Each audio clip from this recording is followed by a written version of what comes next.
They're nice and crispy. Lots of ground beef in there. Lettuce, tomato, cheese. There's some beautiful crispy tacos. I'm ready to take a big old bite. But first, we need the hot sauce. Are the most popular tacos actually American-style tacos? Honestly, I don't have the answer to that question, but I do have a delicious recipe for crispy tacos. And in this video, I'm gonna share with you step by step how to make these crunchy, beefy, cheesy tacos perfectly in your own home. We'll be covering the must-have toppings, juicy ground beef, and crunchy, crispy, homemade taco shells. So while these aren't traditional Mexican tacos by any means, this recipe has been around long enough to have been popularized widely in the States and enjoyed by so many people. And that's why you can also find this full recipe in my forthcoming cookbook, CARNE Tags. Over 100 recipes for Mexican-American cooking and Texas-style barbecue. But before we get started on the crispy tacos, I'm gonna make a hot sauce. There's two things that I really like hot sauce on. I like hot sauce on my crispy tacos, and I love hot sauce on my hamburgers. So what I look for in a hot sauce when I'm trying out hot sauces and the way that I like them, I want a little bit of heat. So we need a little bite in there. We also need some color. I want it to look nice and red, and we also gotta have just the right amount of salt to balance it all out. All right, first thing I'm gonna do is I'm gonna drop a couple of tomatoes in my pot here. Actually a total of 3. These are Roma tomatoes. I'm gonna add 2 guajillo peppers like this, but these are just for show. I'm actually got mine already peeled and deveined and ready to go, so we're gonna drop those in there. And I also have 10 árbol peppers. Like I said, I like a little bite in my hot sauce. Let's drop those in there. 2 garlic cloves, 1, 2. Most of the hot sauces that I like, I notice in the ingredients that they mention carrot. I've never actually used the carrot. Today we're gonna put a little carrot in there, so in it goes. Also gonna need a little bit of onion. Hello, birdie. We also need a little bit of onion, so I'm gonna take about maybe a third of this onion here and drop that in there. And it's time to cook. So I'm gonna fire this up and add some water so we can bring up the ingredients and the water to temperature all at the same time. So this sauce is gonna have a pretty decent little bite. If you want it hotter, run some habaneros. If you want it more mild, you can use a lot less chile de árbol. You can use 1 or 2 as a matter of fact. And that's all you need for a nice, subtle little kick. We're boiling, we're going hot and fast already. It doesn't take but a couple of minutes. 2 more minutes, and I'm gonna go ahead and shut this down. Set this aside, let the water and the vegetables cool off a little bit before we get our blender out. And it's been right at 10 minutes. You can see where the tomatoes kind of got a little opaque. You can see the guajillo pepper getting nice and soft and floppy. It's not quite soft enough. So we're gonna go ahead and set it aside over there and let it just sit in that hot water for about 15-20 minutes while we cook our ground beef. We're gonna drop a little bit of oil here. We don't need a whole lot. That's probably about a tablespoon and a half. I'm gonna let it get nice and hot, and then we're gonna drop our ground beef in here. Ooh, I love that sizzle. This is 1.5 pounds, by the way. This is 80-20 ground beef. It's been double ground. This one I did not grind personally. I usually do. So we're gonna go ahead and start cooking this. Now the meat came right out of the refrigerator. It's pretty cold. Now we wanna keep that heat really high after the meat gets dropped in here about a minute later, because that meat is gonna cool the pan off, and we wanna maintain that high temperature. You can hear it now. It's starting to kind of fade the sizzle a little bit. We want to keep it nice and hot so the meat will brown quicker, number 1. Number 2, you want the water in the meat to evaporate quicker as well. So we're cooking, friends. We are cooking. Okay, once we've got our meat all broken up, or pretty close to all broken up, this is at the point where I like to add my seasoning. In this case, we're gonna add a little bit of my wild seasoning. This is an amazing barbecue seasoning. It's also fantastic on a lot of other dishes. And you can hear that the sizzle, the boil is kind of starting to subdue because we're getting more water in there. So I'm gonna turn the heat up a little bit higher.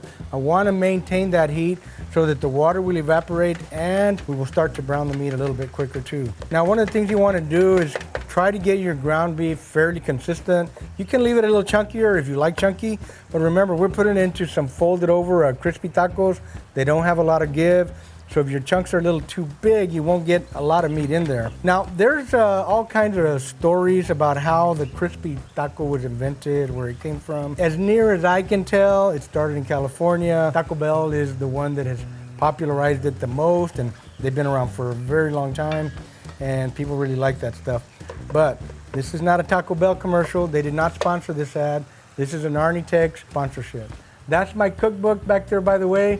CARNE Tech, over 104 recipes of Mexican-American cooking and Texas style barbecue. You can buy the book anywhere books are sold and online at a lot of different sources. There'll be a link in the description of this video, so click on that and get you a book. Our really fast and hot sizzle is coming back. A lot of our water has evaporated. Now we're starting to see a little bit of that natural oil and some of the oil that I put in there. We're just about done cooking our ground beef. I do like to give it a little more brown.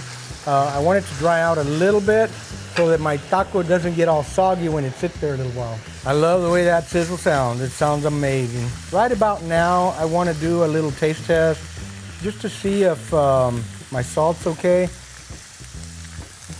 That's just about right. Could use a little bit more seasoning. We're gonna add just a little bit more. All right, I think that should do it just fine. We're just about done. I've got just the right amount of browning on there for my preference. If you like it browner or none at all, you know, do it the way you like. That's fine with me. But I'm fixing to turn this off because you can tell I'm pretty much out of moisture and I'm just about out of oil. I don't want to dry it out completely. That fat that the meat released and that little bit of oil I had in there all kind of blended together. It makes a really great flavor with the flavor of the ground beef. So I'm shutting off my heat and I'm going to just kind of stir it a little bit more so it doesn't burn as the pan cools off. So that's how quick and easy it is to cook the ground beef. It's time to make some hot sauce.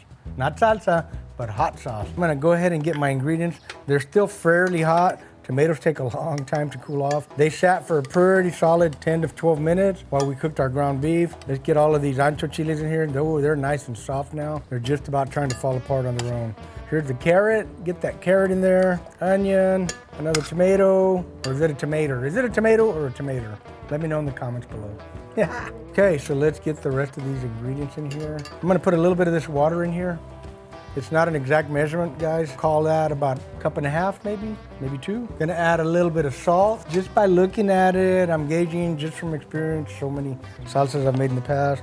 I'm gonna say a teaspoon is a starting point. So we got a teaspoon of salt in there. And I also wanna put a teaspoon of vinegar. I might wind up with 2. Sometimes it just kind of depends on the flavor of the tomatoes and the other ingredients, but generally 1 to 2 teaspoons is all you need.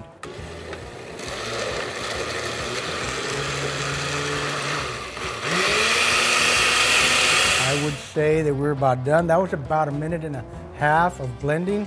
I think it's gonna look pretty good right about there. I think I nailed the water. Could probably use a little bit more. You can see how it's kind of little tiny bit thick, so I'm gonna add a little bit of water and I'm gonna give this a taste test. Oh yeah. That chile de árbol got a bite. I needed another teaspoon of vinegar, so we're gonna add that in there. I didn't taste the vinegar at all. I'm gonna add this water because it's got all the flavor.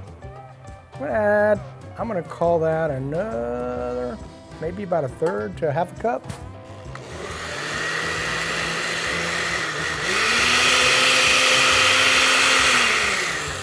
All right, that didn't need a lot more blending. Everything's already pretty fine.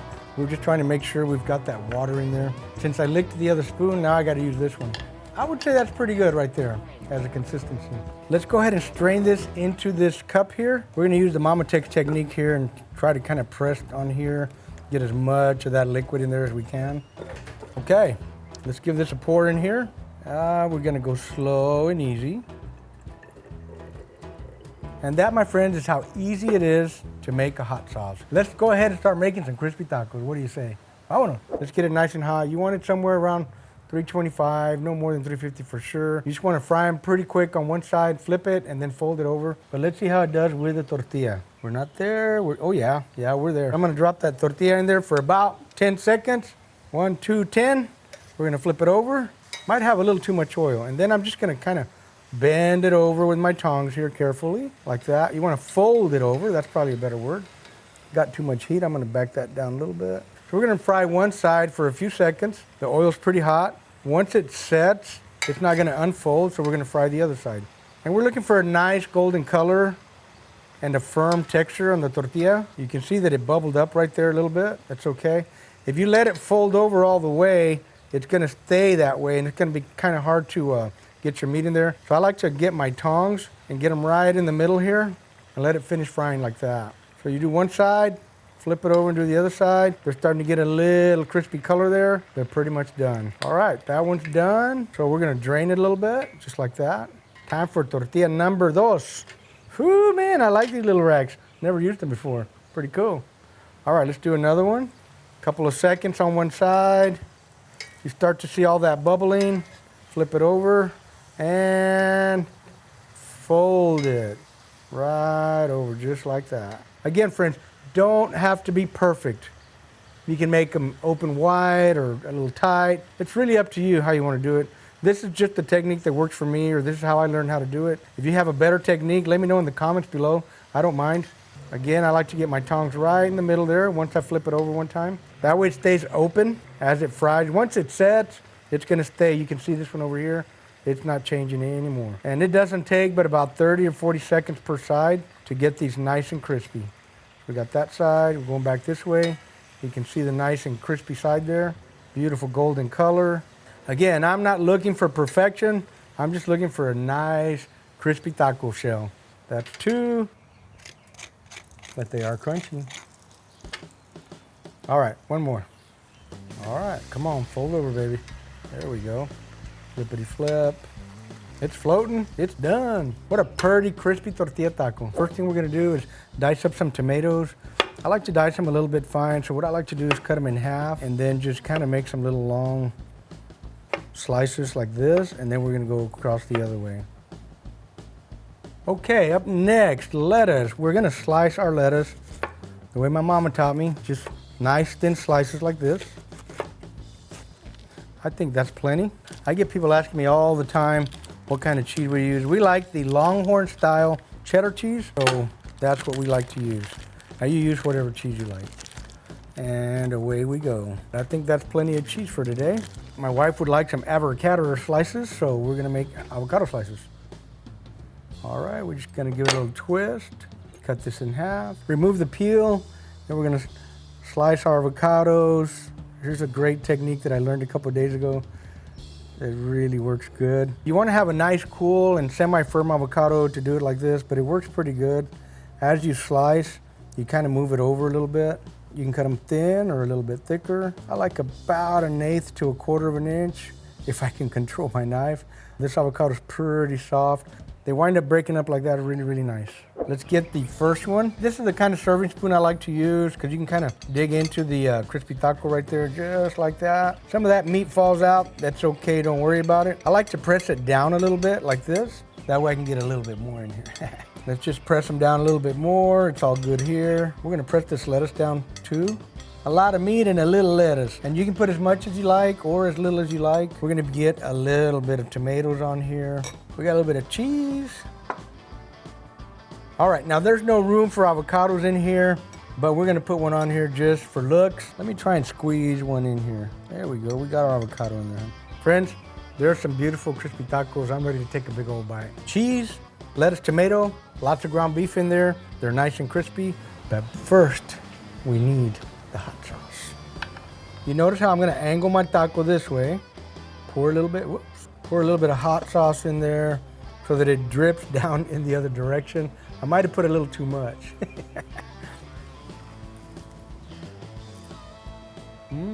All right, I lost a little bit of my crunch while we're assembling and talking and kind of rearranging here.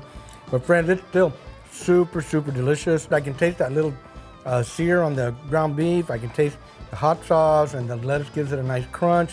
The avocado's creamy, and the cheese, everything all ties really well together. This is a very delicious bite, and it's quick and easy to make at home. Breakfast, lunch, or dinner. And don't forget, I have a cookbook out right back there. It's called Arnitex. You can find it anywhere books are sold right now. They'll ship it right to your door. We'll see you guys at the next video. Thanks for watching. Hope you liked it. We'll see you soon. Boom! Boom.